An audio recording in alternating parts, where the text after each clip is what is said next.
Verdade. Cara, então, eu tive contato com teologia em 2015.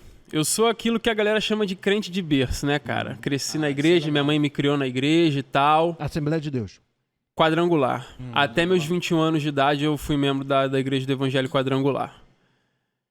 E aí, como eu falei, em 2015, é muito louco, graças a um amigo de trabalho, que, né, eu mudei de empresa, conheci o cara lá, o cara falou, pô, cara, tu não lê não? Eu falei, não, só a Bíblia e olhe lá.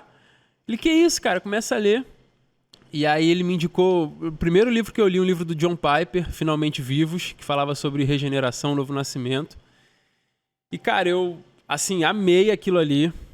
E aí eu trabalhava no centro da cidade, então, assim, eu comecei a ler muito por causa do trajeto de casa pro trabalho. Eram 2 horas para ir, 2 horas para voltar no ônibus. Recreio centro, era complicado. E aí, eu e esse amigo, né, a gente se juntava, cada um colocava, sei lá, R$50, a gente fechava um pedido de R$100, comprava livro na internet, mandava entregar no trabalho.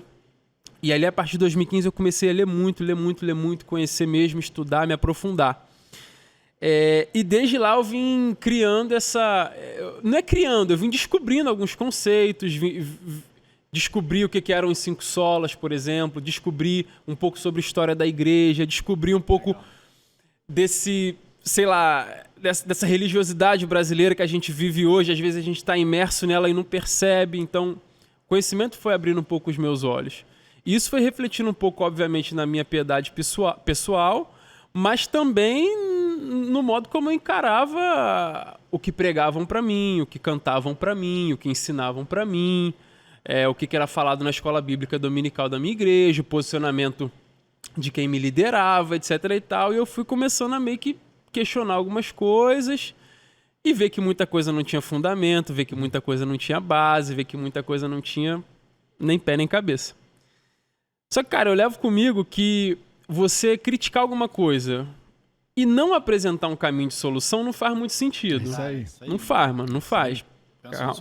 Você fazer barulho por fazer barulho não faz muito sentido. Eu falo isso dia a dia no Pregai, porque eu também uso o Pregai para, obviamente, criticar num bom sentido aquilo que realmente merece ser criticado, mas não fica na crítica, entendeu? Com amor, né? Não, com amor e apresentando um caminho, né? Assim, pessoal, isso aqui tá errado. Beleza, e o que é o certo? Tá aqui, Legal. é isso aqui, entendeu? Essa coisa de você se montar e se construir em cima da crítica por crítica, não tem muito fundamento. E aí eu tinha, finalizando já aqui o argumento do que você tinha me perguntado, eu tinha esses conceitos, eu fui construindo essas concepções, essa visão de evangelho, de igreja, de pregação, que é o foco ali do Pregai, só que eu não tinha ainda um caminho como disponibilizar aquilo que eu considerava ser o caminho certo. E aí, durante a pandemia, com esse tempo extra em casa, digamos assim, né, eu fiquei de contrato suspenso, comecei a me inteirar acerca de plataforma, de meios para disponibilizar conteúdo, e disponibilizar aulas, e disponibilizar e-books e apostilas e um monte de coisa. E vi que pela internet, construindo uma estrutura, era possível disponibilizar um conteúdo bom, bíblico, e ensinar as pessoas. E aí, então, foi que fez algum sentido eu colocar o Pregai para rodar, porque eu teria como corrigir aquilo que eu considerava errado, expondo um caminho correto, de acordo com o que eu entendia de Bíblia, de teologia, do que quer que fosse, entendeu? Só um comentário dentro disso tudo, da parte que vocês citaram, sobre criticar o outro, né? Eu tinha um professor lá do seminário, o Levi Bastos, que em breve a gente ainda vai trazer aqui. O Levi, ele sempre ensinava assim, ele sempre falava nas aulas dele, não adianta você chegar na igreja e falar que a camisa de alguém é feia se você não tem uma melhor para dar. Sim, concordo. Se você não tem uma outra camisa já guardada com você, falando assim, pô, essa tua camisa não tá boa. Pô, veste essa daqui.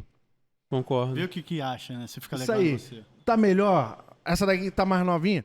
Aí sim. E eu acho, ô Júlio e Felipe também, que muitas vezes nós fizemos seminário e tudo mais, a gente vai pro seminário e no primeiro e segundo período é aquela síndrome da faculdade, né? O cara entrou no primeiro período de direito, já lá quer advogar. Primeiro período de psicologia já é PC no Instagram. Sim.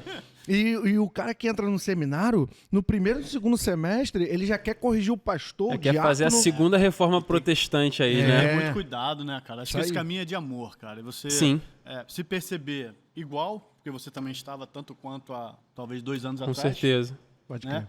E desconstruir com amor, porque essa desconstrução tem que ser muito cuidado. E